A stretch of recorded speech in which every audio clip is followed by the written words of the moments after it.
See, folks, I told you we'd be right back in an hour or two of Fourth Frames coverage here at fantasyandframes.com for fantasy football coverage for week 4 of the 2021 fantasy football season. I'm your host, Jorge Edwards. And as you're watching on the screen, I'm switching places with Nate. There we go. And with me every week is Nate Markham and Mike Wohler for 4 Fantasy Football. We'll start with Mike. Buddy, how are you? We missed you last week, man. Yeah, a few things popped up, but we're nothing major, so no worries. Good. I'm here for week 4 and already kind of hitting that close to the quarter point already. Right? It's been going by fast. I gotta be honest with you. There has not been a game where I've been like, ugh, so even last Thursday with the Panthers and the Texans. Did you know, by the way, that was like one of the highest rated games of Thursday Night Football since 20? Like, you know who did that? Fantasy football fans did that. You know why? Because gamblers, fantasy football and gambling, and gambling. Well, actually, that is the reason why that game was given so much. Exactly.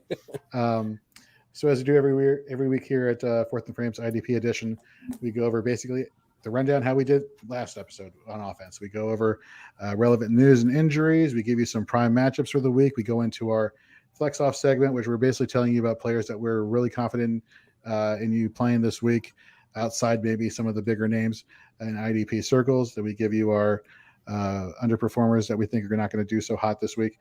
And then we get you ready. The next thing you know, coming to the Forward pregame show on Sundays now at 10 a.m. Eastern.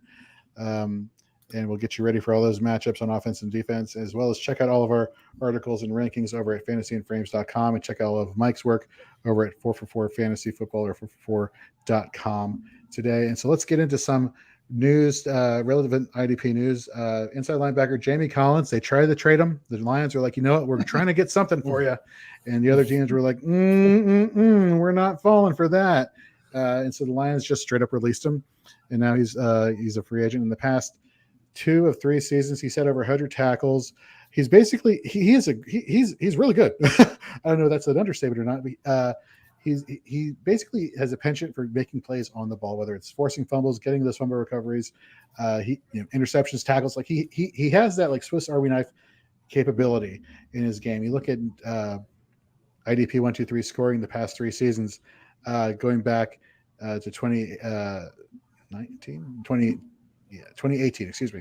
So LB 26 with 15.3 points, going at LB 21, 16.6 points, LB 28, 16.1. So he's like right there, the LB2 region, maybe just outside the LB2, LB3. But I think he has LB2 upside. I don't know why the Lions got rid of him, to be honest with you. I don't know about his tackling efficiency. I don't know whether he's lost a step or not.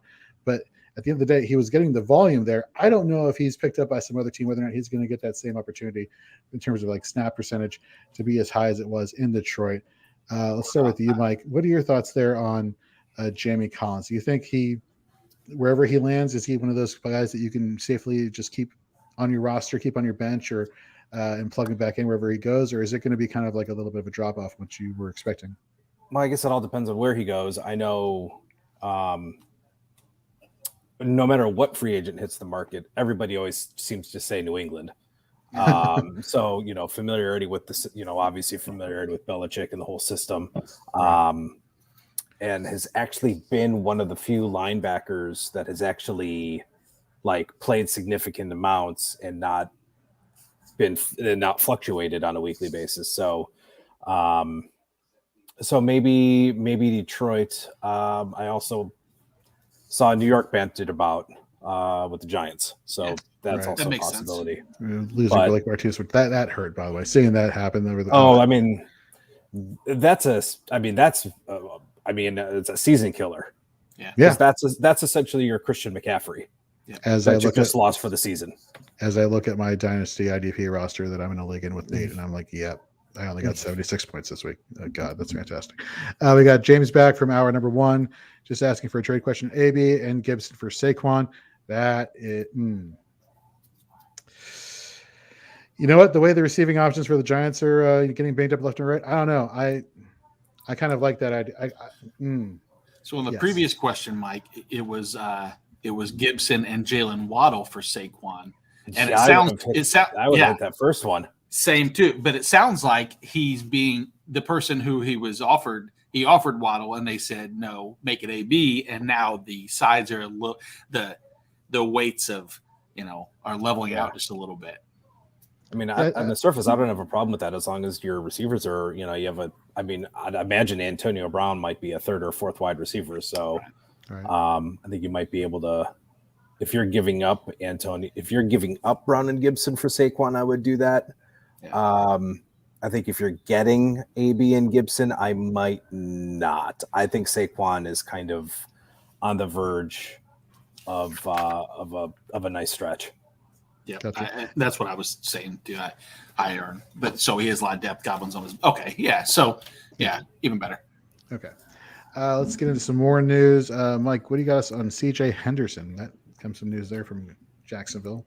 Yeah, big trade. Well, not a big trade, but Henderson has not. I mean, this is only his second year. Has not lived up to really the potential of his building of being a top pick, but he hasn't been good this year.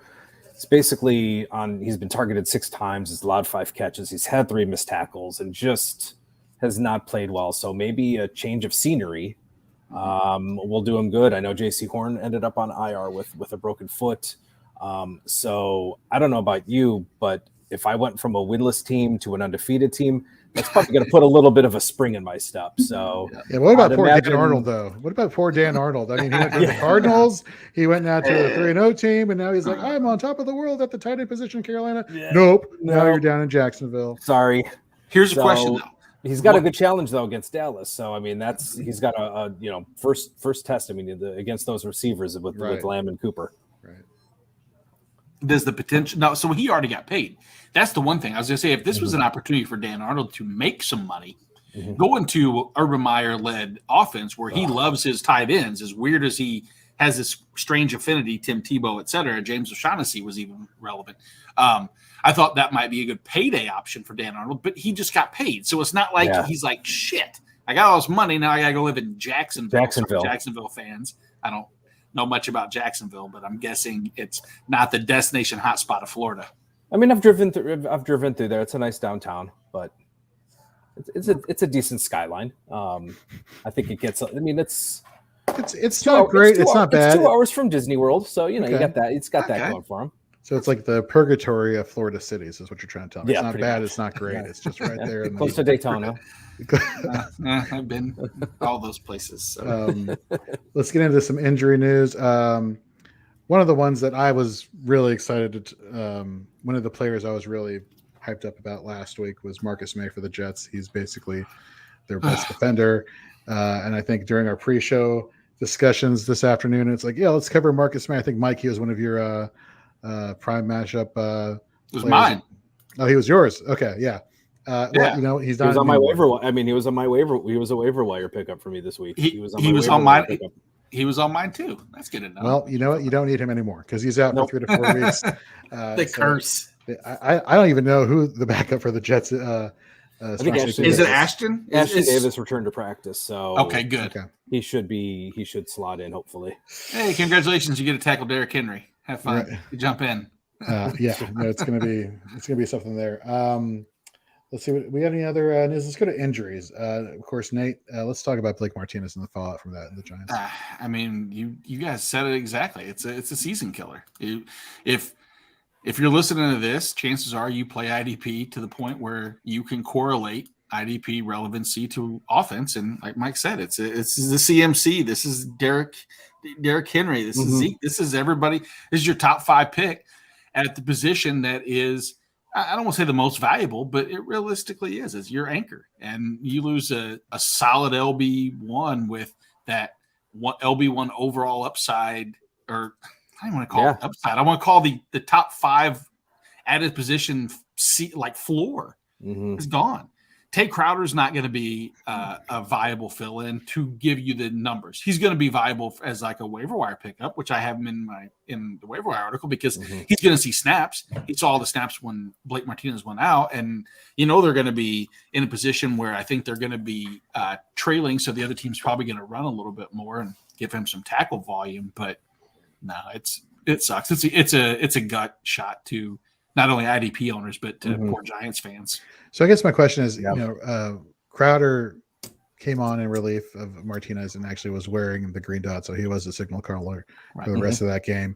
But he was splitting time with Reggie Ragland. Mike, If you had to put your faith into one of these linebackers as far as being the true starter going forward, who would it be? Or are we looking at a mixture of these guys going forward? Yeah, it's Crowder. Okay. Ragland isn't good. No.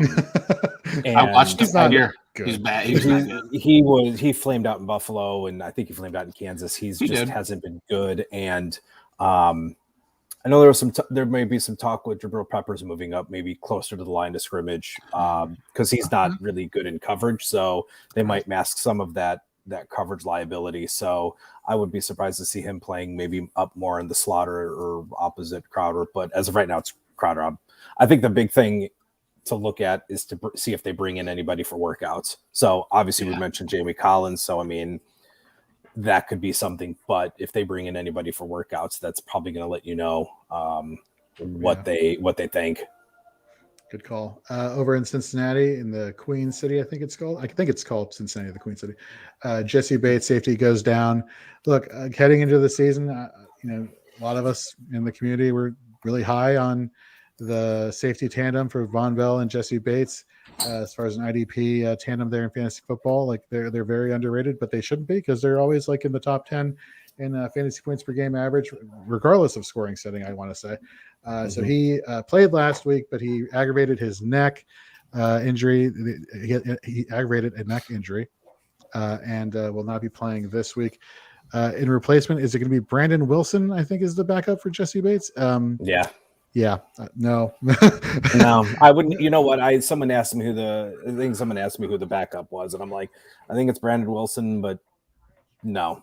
Yeah. He's someone you don't need to pay attention to. Right. Let's finish off with a couple more high profile names. Well, I shouldn't say more profile.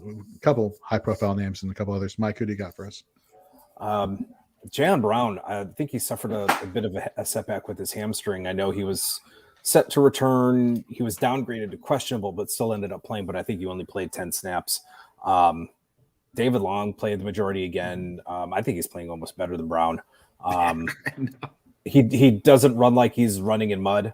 A little bit more decisive. I know he had a couple of really nice plays. He had a really nice play on Ashton Doolin on an end around that resulted in a 7-yard loss. And he does a good job of pretty much of limiting the yards after catch. So I think they could, the only thing with Brown is I know he wants to get on the field. This is, he's technically in another contract year. They only signed him to a 1-year deal. So I know he wants to get back on the field. So that's the only thing to kind of keep an eye on. But I don't know. I think Long is playing a little better. What about TJ Watt over in Pittsburgh? Obviously, they missed him last week. What are you hearing about him in terms of him coming back this week? I think in the first report he was limited. So I know he was limited all last week and then ended up being inactive. So hard to say. To say. He's got paid, so at least he doesn't really need to he already got secured his bag already, so he's lucky he did that. I didn't look at the uptick in snaps and positional alignment. Was Melvin Ingram the guy who got called up and replaced? Ingram actually played, I think, every snap. Okay. Is he a viable replacement if you're the Watt manager and you want to pick up Melvin Ingram if he's on your waiver wire? Is he somebody you want to insert? I would probably just look to other. I would probably look to other options first. Who does Pittsburgh play this week? Green Bay. I think Green Bay is a pretty decent matchup, but it's still Aaron Rodgers. He still has that mobility and has a quick release, so still might be tough to get to him. I know he's still susceptible to sacks, but I think if there's other edge rushers, I still might look to that to the wire before maybe choosing Ingram. Okay. Yeah. And then, of course, we have the return matchup on Sunday Night Football with the Tampa Bay Buccaneers taking on the New England Patriots. Jason Pierre-Paul did not play last week. Is he coming back this week? And if he does, are you starting him without any questions asked? I mean, if he plays, which it's saying it's unlikely he is, but yeah, I would still play him.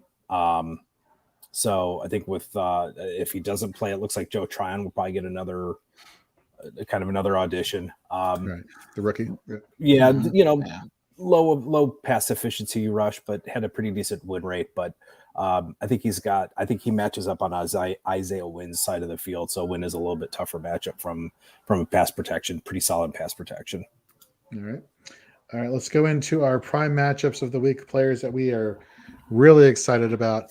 I don't know if this is cheating, but Chris Jones of the Kansas City Chiefs going against the decimated offensive line. Shocker. Have you heard this before? The Eagles' offensive line is decimated with injuries again at the edge positions. They lost their left tackle. I don't know if they lost him for the season or they just lost him to IR for the next 3 games. And Andre Dillard came on a replacement this past Monday. He actually played not horribly.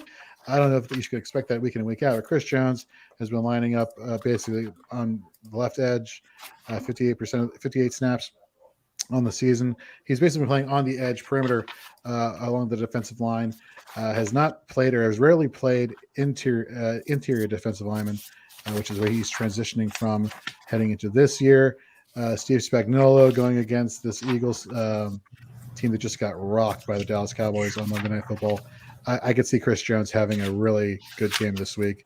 Definitely applying a lot of pressures, hurries. Getting to Jalen Hurts, that's going to be tricky. I'm not going to front. That's going to be tricky. But if anybody has the athleticism to do that along the defensive line for Kansas City, it is Chris Jones. Who do you have, Mike, at linebacker? I have, and actually this is also I think I wrote him up in my 4-for-4 matchup play. So I guess this is a little bit of a freebie for everybody. So it kind of gives you a little bit of a taste also of what I write up in my waiver wire matchup play article. But CJ Mosley against the Tennessee Titans. So I've actually got him as my LB6 this week. So playing really good football. He's healthy. He actually looks really good. Watched a little bit of the All-22 from last week. Made really good plays. Limited yards after catch. He made a pop on Melvin Gordon at the goal line. And he came from, I think, the left side and just made a beeline and just popped Gordon and prevented a touchdown. So playing really good football. Could increase his tackle production now that Marcus Maye is out. So I think a lot of the tackle production could fall on Mosley this week. Obviously with Derrick Henry, it's going to, he's still a tough tackler, but he's going to see, I think, quite a bit tackle opportunity. Titans allowing the 9th most fantasy points through the inside linebacker position. I know it's only 3 weeks, but they're 9th, and allowing close to 19 tackles a game to inside linebackers. So I think Mosley is primed for a pretty big game. I'm actually really happy to see this and hear this because I gotta be honest with you, heading into the season, I wasn't really high on a lot of Jets players outside of Marcus Maye on the defensive side of the ball. He had that groin injury a couple of years ago that kind of derailed the season. Then last year he didn't play because of sitting out for COVID. So it's as a Jets fan, there's some silver lining to what's going on in New York. The investment you made at the linebacker position with Mosley a couple of years ago is looking like it's paying dividends right now. Nate, who do you got at defensive back for us? So I wanted to take Mike Hilton, and I really feel like I've been doing way too much observation of Mike Hilton recently. And a quick breakdown of why is against Jacksonville and, as a slot corner. Jacksonville against the slot corner has allowed on average about 19 points per game. I mean, they allowed 13 against Desmond King in week 1 against the Jags. Against Houston. Week 2, Bryce Callahan was 11 points, and Byron Murphy in week 3, last week was 31 points. But I don't want to talk about Hilton again. And the only reason I say this is because my prime matchup is Antoine Winfield, and I think that's almost too easy. But you want to, if you're gonna really just go all in. It's not like we have DFS for defensive players. I wish we did. I think that would be fun. But at the same time, you have to look at what Antoine Winfield in this. Again, I don't think it's just revenge game narrative for Tom. I think everybody's going to rally behind him and pretty much prove why they're Super Bowl champs, and it's him, not Belichick. But New England allows nearly 15 points to opposing safeties. Week 1, again, Eric Rowe against New England always seems to do well. 18 points. Week 2, Marcus Maye, now who's out, 24 points in week 3. Malcolm Jenkins had 30. What I don't like to hear is that weeks 2 and week 3, Marcus Maye, 2 weeks later, now hurt. He's out for 3 to 4 weeks. Malcolm Jenkins now hurt banged up. So hopefully this isn't a negative for Antoine Winfield, but I love that matchup. I think he's just going to be absolutely feasting on the Patriots' little short intermediate plays up when he's up in the box. That's my prime matchup. Nice. Before we get into our awesome flex off segment, which I still do not have a drop for, but like I said last hour, payday is Friday, so we'll see what I'll be able to put together between now and next Wednesday. We want to shout out to our sponsor, Dynasty Pandemic, Clay over at dynastypandemic.com, at dpandemic_Clay, and of course at Dynasty Pandemic on Twitter, putting together a great Dynasty community, as well as just a fantasy football community in general, where people just go. They literally go to dynastypandemic.com. You go into their chatter feed, which is right there on their homepage, and you just start talking football. You just start talking fantasy football. Twitter used to be a place where you just go and talk about fantasy football, and you have great conversations. Mm-hmm. And then it kind of like has devolved into other things. Those who are active on Twitter know what that's about. Well, Dynasty Pandemic is like the anti that. It's basically how Twitter used to be. You go, you talk about fantasy football, you meet some great people, you have a good time. Whether you're a new content creator or an established one who wants to reach more viewers and listeners, dynastypandemic.com is a great place to go do that. They really do foster a community-like atmosphere. And you can download, they have an app. You can download their app over on Apple or on Google. Brands like Dynasty Trades HQ, Dynasty and Chill, Dynasty Warzone, Devi Marketplace, Dynasty Happy Hour, and of course, Fantasy and Frames. We're over there right now. We're answering all your questions. We're helping all the people who head over to Dynasty Pandemic, enjoy fantasy football, and talk shop and help you with your leagues, as well as helping to expand other people's reach in terms of content. So head over to dynastypandemic.com today. Again, Clay, follow him. Clay is a great guy, folks. If you don't already know him, I definitely recommend you reach out at dpandemic_Clay on Twitter. And with that, let's get into our flex off segment. Flex off. I will have a drop for that. I promise. I will have that. I can only wait. Well, with that, I'm taking you on right now on our flex off segment. No, you're not. You were taking on Mike. Oh, that's crap. Damn it. You get a backup. Why did you say I'm about to get eviscerated? Okay, fine. You're the judge. You're the media moderator, whatever. Announce who's taking on who. I picked 2 interior linemen. I mean, not in so many situations do you get true like defensive tackle or at least interior defensive lineman battling. And we didn't call that. We're not calling this a flex off. This is the Oklahoma drill. Oh, remember? Yes. Yeah. No, but now I do. And in perfect Oklahoma drill fashion, is 2 defensive tackles, Big Bessie's in the middle, turning beef and just big beef, smacking tenderloins, just smacking. Wow. Yep, that's not what you want to think about, but that's what you're going to get. You're going to get 2 big beefs coming at each other. Wow. Christian Wilkins. But Christian Wilkins is not just big beef. He can dance too, if you remember. The split and the exactly. Splits. Yeah, I can't speak. That's who you get, that's who Mike. I was about to say. I'm like, Mike, dude, Mike gets Wilkins. I'm like, oh boy, if we Jorge, you unfortunately don't get splits comes himself. You get Quinn Williams, which is not a bad option if you ask me. I think both good interior linemen. I think both have certain things working in their favors this week. But I'm going to start. Jorge, I'm going to let you have the floor first. Tell us why Quinn Williams is going to be better than Christian Wilkins. Good interior defense. I don't know.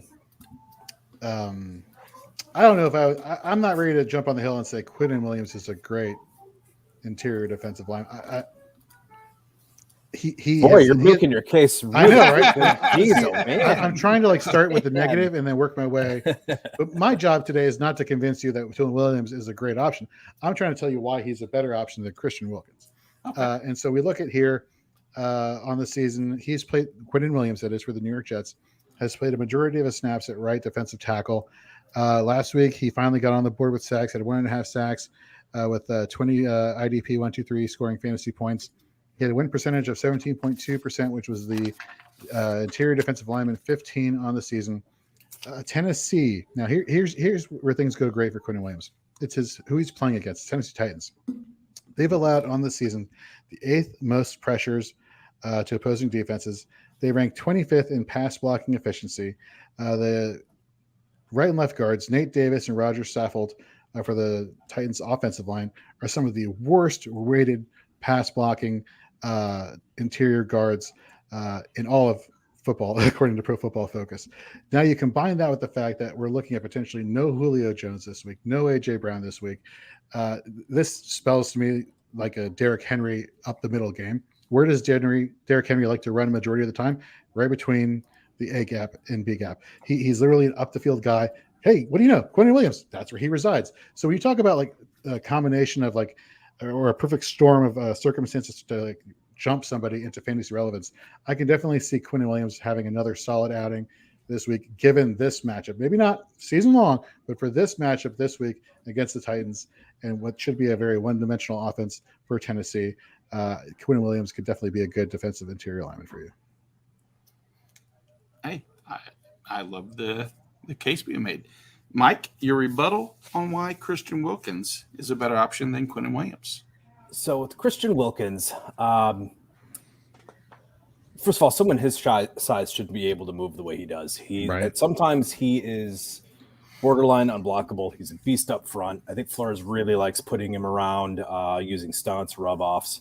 And coming into the game, he's got an 11% pass rush win rate, which is actually not too bad for an interior lineman. He's also recording more solos. So he's also getting the solo tackles at a 2-to-1 clip. So that's also going to help your fantasy points. He's producing about 0.22 points per snap. So that's also a pretty decent rate for an interior lineman. So he gets the Indianapolis Colts. Carson Wentz is playing on 2 bad ankles, which is not ideal. And he's also being protected by one of the worst right guards in the league in Mark Lewinsky, who is really struggling pass protection and run blocking. Not a good combo out of your right guard. Lewinsky allowed his first sack last week and has allowed 13 total quarterback pressures on just 136 pass block snaps. So that is just not a good recipe for Carson Wentz. So I think Wilkins is able to take advantage of that matchup. Am I going to call a multiple sack? Maybe he could get multiple sacks. Wentz, 2 bad ankles, can't get away from the quarterback. Can't get away from a pass rush easy.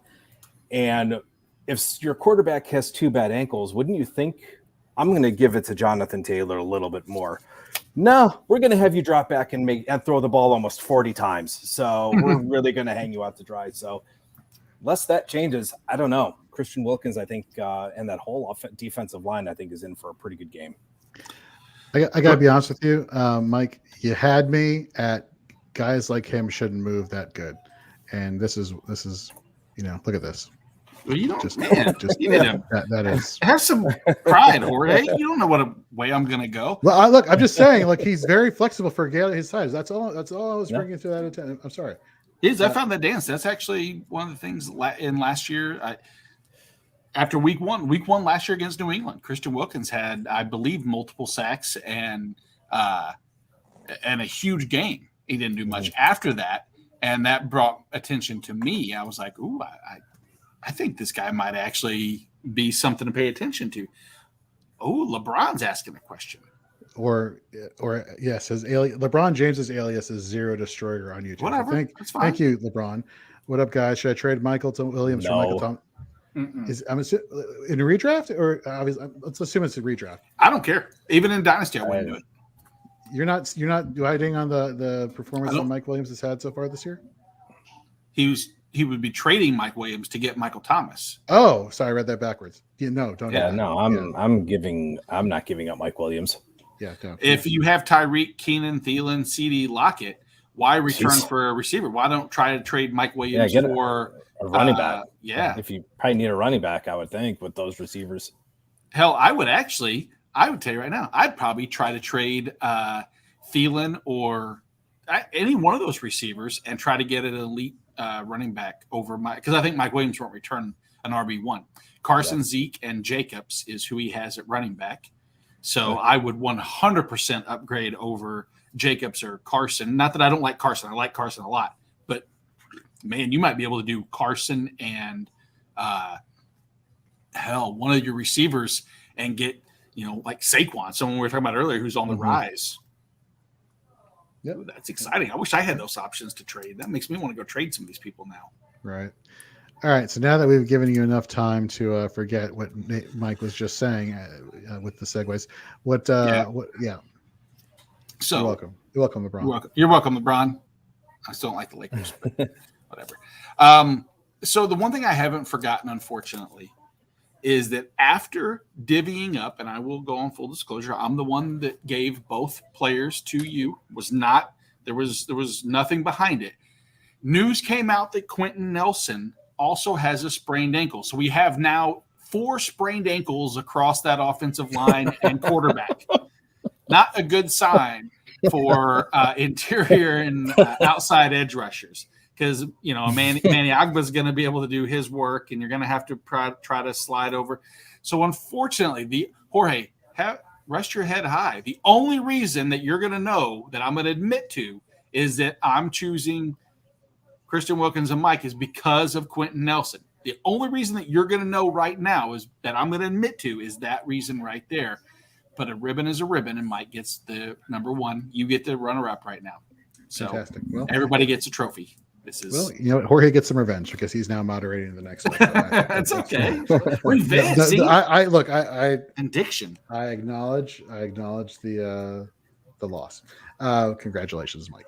All right, let's go to our next matchup. Now you two. I get to watch you two, do your thing. Exactly. All right, we got in the corner of what?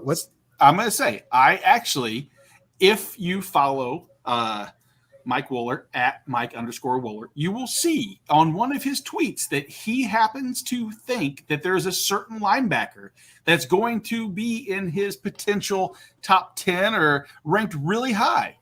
And maybe, just maybe, I, out of the goodness of my heart, gave the person. So I pay attention to what people are saying and what they feel. So I weighed it against me because I have confidence in mine. But go ahead, announce.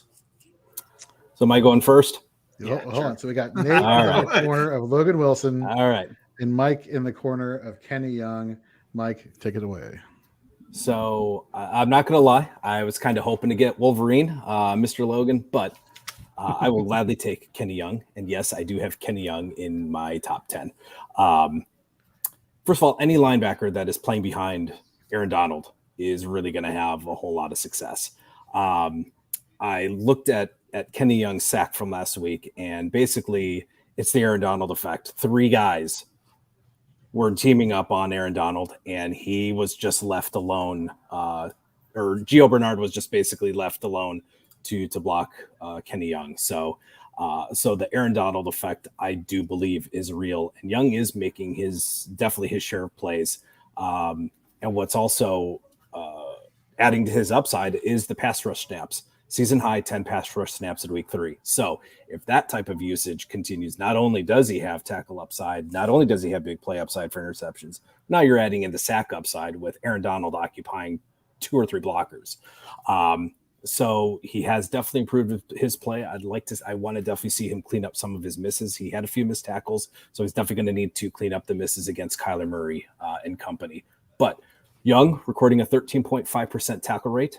And unlike Logan Wilson, he's producing more solo tackles than assists. So he's producing a 2-to-1 ratio on solos to assists and producing about a 0.31 point per snap rate. Now, when you look at the overall scoring, it's pretty close. I mean, there's like a needle thread, but those solo tackles are important. If you're getting, depending on your scoring, solo tackles could be huge. So the Cardinals are allowing the second most points to opposing inside linebackers, which is where Young is mostly deployed. And they're allowing almost 16 tackles a game to inside linebackers as well. And the Arizona Cardinals have allowed 8 or more tackles to inside linebackers to a couple of them. And I mean, if Damian Wilson can record 9 tackles against Arizona, then I mean, Kenny Young, I think, is a shoo-in for double digits in this week. So I keep rolling Kenny Young.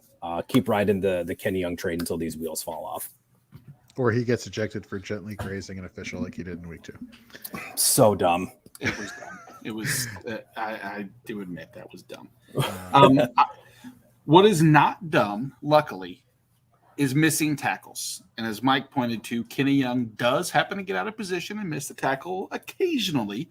Now, we can't take the 1 versus 1 based off of missed tackle rate. If we could, the era would totally lean in Logan Wilson's way with his 3% missed tackle rate, which is clearly elite in this level. You did touch on the solo to assist numbers. Unfortunately, that does not bode well for Logan Wilson. We do know that he is in, it's rare territory You don't see too often, realistically, a middle linebacker with a solo to assist that is actually in the, I want to say negatives. I know it's not negatives, opposite but direction. it's the opposite direction of what you want. If there's one thing to take hope in, and I don't, this is the problem. When I'm making an argument, I want to have 100% certainty and think there's a direct correlation that with the loss of a Pro Bowl level safety, that your solo tackles should increase without Jesse Bates being there. I can't with certainty say that.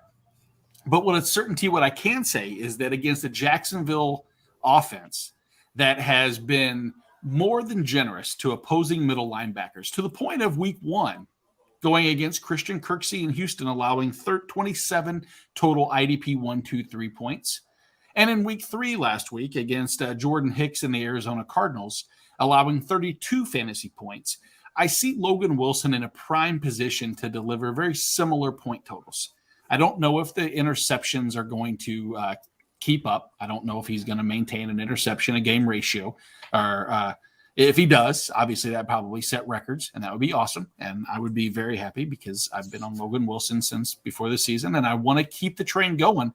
What I hope to see is that one area you talked on is Aaron Donald leading the front, allowing more Kenny Young exposure to the backfield. And I think that potentially that Ogunjobi and DJ Reader allowing that pressure up front might give Logan Wilson a little more free reign. I think he's still going to stay back just enough and collect the tackles. I'm hoping it's more 18 solo versus 12 assists going forward versus the 12 to 18. But I do believe that game script is going to put him in a position for some of these pass defenses that he has 3 on the season and maybe the interceptions to help pad the stats. Logan Wilson, as you mentioned, one of the coolest nicknames in Wolverine. If that doesn't sell you, Jorge, because I know you love Wolverine. He's your favorite. I don't have claws or I would show him. So like we've said when we first started doing these segments, know your judges. Okay. So that was definitely a good win in your column. Check mark in your column. Thanks. Mike actually said it. So, well, I think you did. I didn't know it was his dad. I remember you saying it most recently. So, yes, Mike did say it to begin with. Yes. All right. So look, you guys make great points. I mean, Kenny Young, he just looked just super explosive. Everything he did on Sunday was ridiculous. Totally buying into what you're saying as far as the Aaron Donald effect here. What gets me there, you mentioned something though that gives me a little bit of concern, Mike. Look, the missed tackles going against one of the most shifty, fast quarterbacks in the NFL. That is a little bit of a concern. I don't know if that sack upside is necessarily going to be there like it was against a stationary quarterback like Tom Brady. That is the only reason. That is the only reason why I think Logan Wilson returns to form this week and gets you those fantasy points and gets you those tackles versus the Jaguars, you said, right? In fact, I think Urban Meyer kind of like learned something, and I'm really knocking on wood hoping they say he learned something because I have James Robinson on basically every single roster in my fantasy leagues this year. I hope. Here's the thing. Nate, you did mention you with Jesse Bates going out that the tackle upside was good. Well, Bates I believe is free, and it's Von Bell who's really the strong suit. So I don't know if the tackle upside would necessarily go up because Jesse Bates is probably not. But again, it's look, you can't go wrong with either of these guys. I'm not saying that one is going to be worse than the other, but if we're going to go for all the different aspects that all these defenders can bring to the table, it's that tackle miss rate, and it's the fact that sack upside will not probably be there going against Kyler Murray, which is why I'll give the edge to Nate as much as it pains me to give him the win for Logan Wilson. And yeah, so there we go. Well, I will say this: Wilson definitely took advantage of Big Ben's noodle arm because I think on the one interception, that was when he arm got his arm deflected, and then the second was just a horrible pass right into Wilson's hands. There's no doubt that it was Pittsburgh is doing or at least Roethlisberger is doing a very good job of building up the opposing linebacker stats in terms of his ADOT and poor. I don't know what the acronym for shitty pass direction and or SPD. There you go. SPD. Did you not know? Yeah. I love it. That's awesome. We have our own acronym now. SPD. Nice. So hopefully Trevor Lawrence has this, but Trevor Lawrence actually goes a little bit deeper, and that's the only thing. Since you already gave me the win, I'll pass on. His deep ball more so than the underneath is one of the things. But that's no different than Kyler. He's not focusing underneath the middle. It's just going to be pure tackle volume. Here's the thing. I will say this about understand. Sorry. And another thing I don't understand, much like Carson Wentz, you've got Ben Roethlisberger, who won. I think he got his arm hit very early in the game. You could see him favoring his arm, like shaking him. So, all right, Ben's arm is hurt. What are we going to do? Let's have him throw it 50 more times. Exactly. Like, what are you doing? But he's only throwing it 5 yards to Najee Harris, so it's not as much work. Guess what? Any motion is like this is good. Yes, it's pain. It's doing more damage, and they could. I don't know. That's just. I never second guess Mike Tomlin typically in coaching, but I worried about that scenario, especially if your backup is Mason Rudolph. Why risk it? Not to say that there's great backups out there across the NFL, but I mean, seriously, if it's what are you talking about? They can totally rely on Dwayne Haskins if they need to. As a Cleveland fan, I'm all for Ben Roethlisberger just throwing his arm off. Absolutely. I will say this about Kenny Young, though. If you look at how badly the Rams are just blowing out their opponents through the air, if I'm Arizona, I don't know if I want to go tit for tat, especially when my star wide receiver is dealing with bruised ribs. If anything, if I'm the Cardinals, I may want to employ more of a game time of possession strategy and kind of keep the ball on the. I don't think they can do that with James. I don't think they can do that with James Conner. Well, I don't. Okay, but here's the thing. I don't know if they'll be successful at it. I don't know whether or not they'll still try to do it just to see what they do. Yeah. And if they do ride the James Conner train, then I can see where that tackle upside and that kind of shifts the balance towards Kenny Young right here in terms of his production versus Logan Wilson. Well, I can tell you they're getting their ass kicked for the last 2 years by the Rams, if not longer, probably is going to drive them to be as offensive driven as they possibly can. I mean, the best case scenario they can have is to have Jalen Ramsey try to shadow DeAndre Hopkins and them just crush him with Kirk and Rondale Moore and AJ Green, if you want to believe that. But look, I know AJ Green is burnt every single person on the face of the earth, but he did have a good game last week. Let's not all right. Anyhow, let's go to our last flex off matchup for the week. Mike, you're moderating this one, and you're already behind. So, well, I'm defending one of your guys. So, I know. He knows. I can get in your good graces. That was kind of that was funny too. It's fun picking these out. It's like, hey, isn't it? Who's someone that maybe the Browns might have spent a ton of money on to bring in? I don't know how much I actually spent. I say a ton of money. Everything's a ton of money to me, but in perspective. Who do you want to go first, Mike? Nate, you have the honors. Oh, excellent.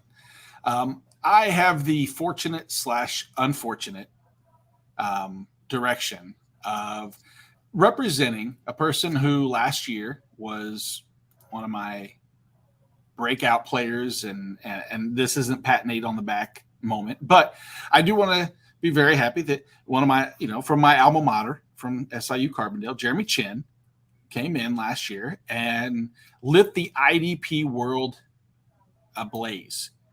Unfortunately, this year he has kind of seen that blaze fizzle out. Now, that blaze is still there.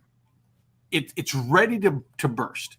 And the problem is every underlying statistic backs that up, if you ask me, in terms of win.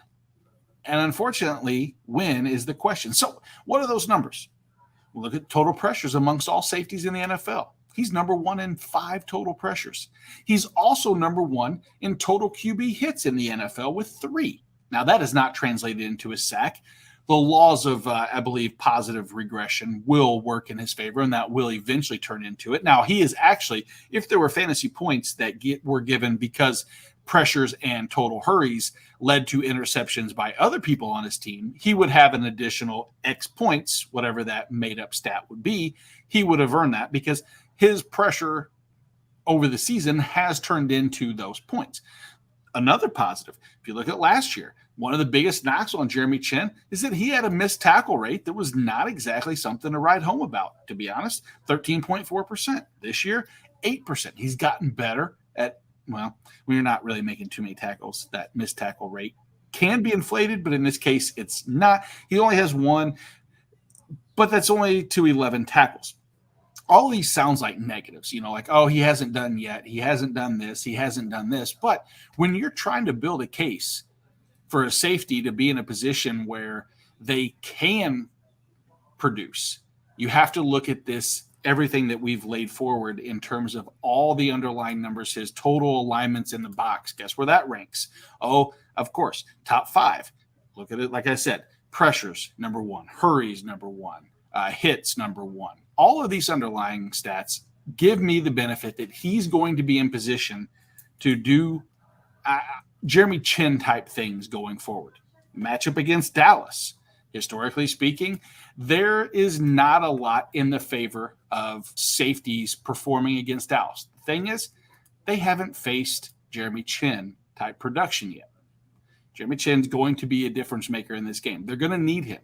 Carolina's in a position right now at 3-0 to try to slow down this Dallas offense. And I think that that's what they're going to use is their quote-unquote secret weapon of allowing Jeremy Chinn to get into the backfield, be disruptive. And if Dallas realizes what they did last week very well is they run the ball, and they're successful at it. If they decide to run the ball even more, then to me it's just even more added tackle volume that is going to pad the stats of Jeremy Chinn. Go Salukis. John Johnson III, you suck. Tell us why, Jorge. Wow.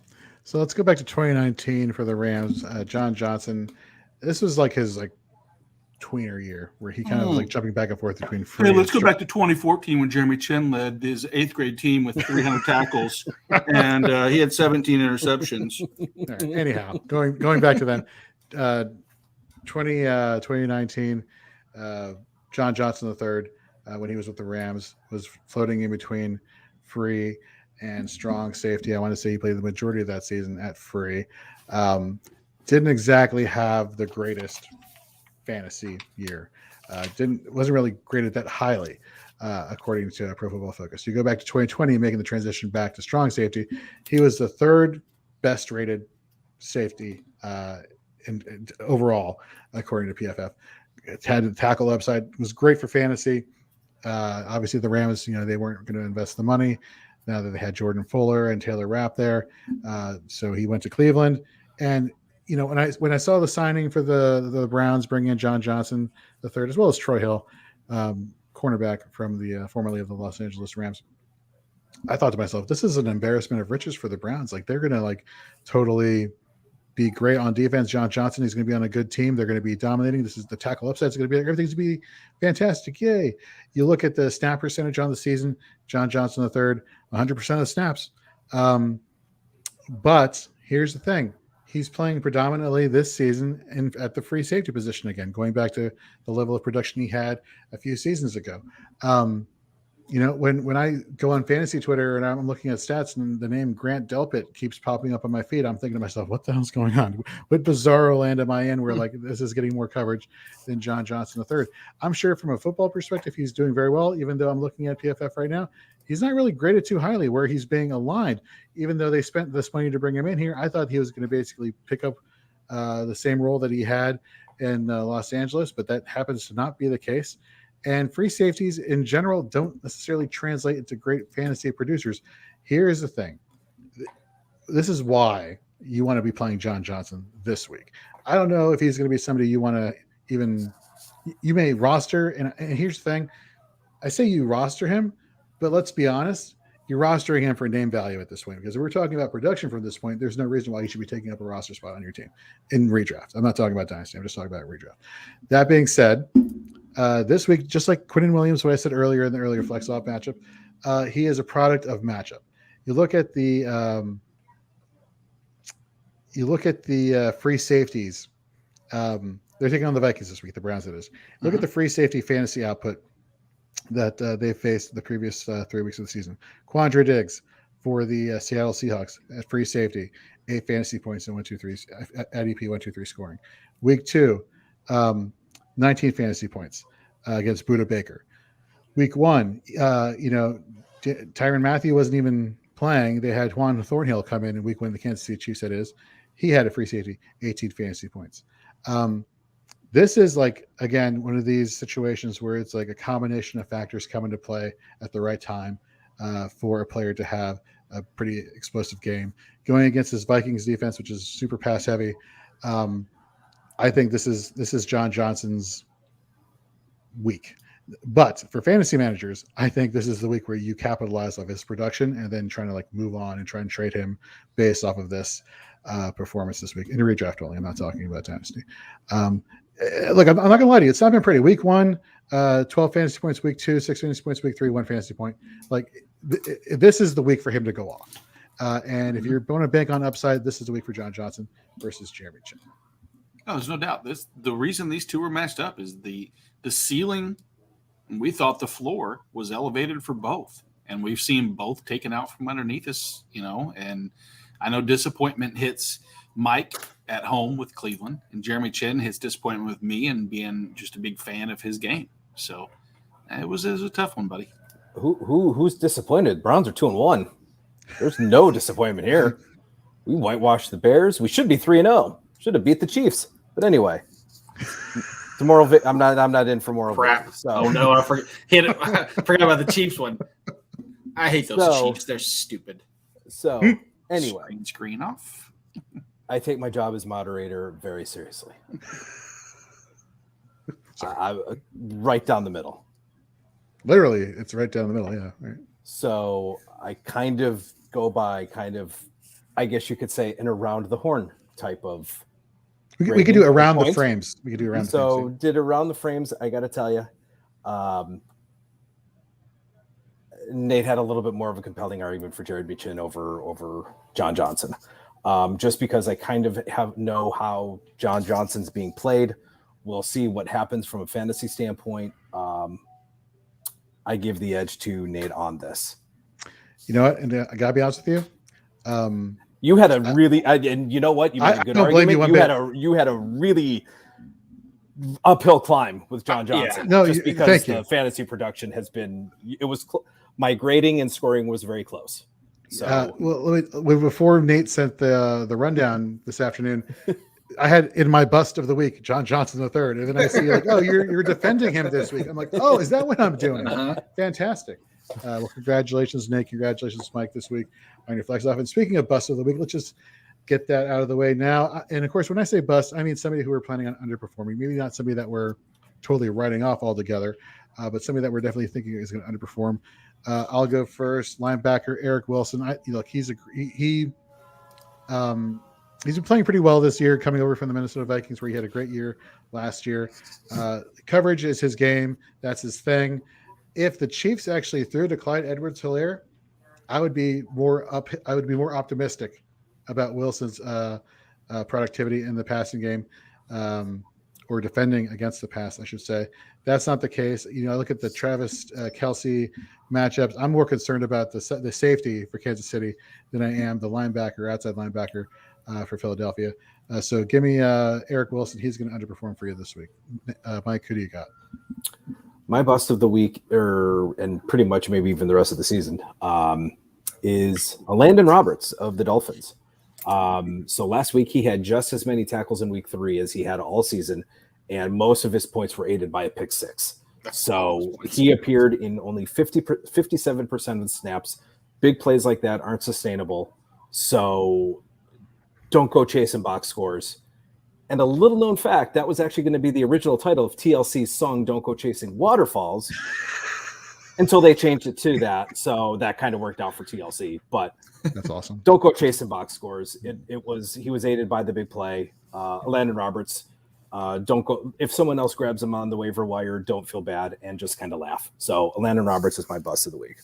Nate, before we get to you, LeBron James has managed to come back and grace us with his presence again. Thank you, Zero Destroyer. What about Tyreek Hill and Zeke for Henry? That's too much for me. Nope. I can't do it. I love Derrick Henry, but I see Zeke. I think this past week like I said, this is the Zeke that I think that we can get for the rest of the season. And I'm out on that's too much for me. Mike? So is he trying to upgrade running backs? Is that what he's trying to do?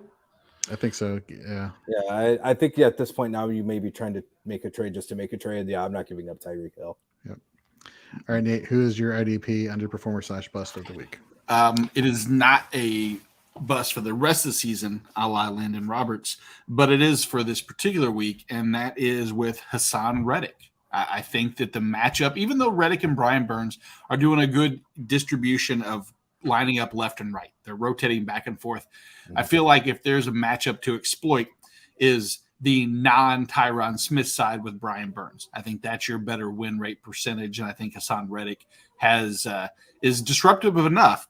But Tyron Smith on the season so far, if you look at outside, right outside linebackers, right ends, and you go back to week 1, JPP and Shaq Barrett had a combined, if you could combine their scores, 24 points in IDP 1, 2, 3. Week 2, Jerry Tillery and Joey Bosa had a combined 20 points. Now, granted, we're talking about one person, not a combined unit. And in week 3, Montez Sweat, who lined up primarily against him, had 11. Those are not overwhelmingly positive numbers for a one-on-one matchup that I think Hassan Reddick's going to have to see if he lines up exclusively. I don't think that it's a bad week for Reddick or Burns or whoever it is necessarily. I'm going with Reddick if I'm going to take just the one. But I think the matchup exclusively on Tyron Smith is a little underwhelming for me, for this week at least. Yep. Nice. All right, folks. So that concludes our Fourth and Frames IDP edition. Coming at you every single Wednesday at 9 p.m. Eastern. Mike, as always, man, it's fantastic having you on with us. Go check out his work at 444 Fantasy Football at 444.com. And, of course, follow at Mike_Wohlert. Yeah. If you're interested, there's a 13-post thread on Devin White. So if you're interested in Devin White, I've got a 13-post thread on Devin White in his season so far. I was telling Mike before the show, like I was looking at my rosters, and I'm like, what's going on with Devin White this year? I don't understand what happened last week. This could have been out of nowhere, 13-post thread. Go check it out on Twitter, on his Twitter page at Mike_Wohlert. Good stuff. Always good having you on. Always good talking IDP with you. Mr. Markham, as always, great talking with you as well. If you want to catch all of our work, you can catch Nate and my work for IDP, as well as other aspects of fantasy football over at fantasyandframes.com. We shall have over the weekend our IDP matchups of the week to pay attention to at every position, and as well as checking out Mike's work over at 444.com. So for Mike, for Nate, I'm Jorge. We will see you next week, folks. Take it easy. See ya.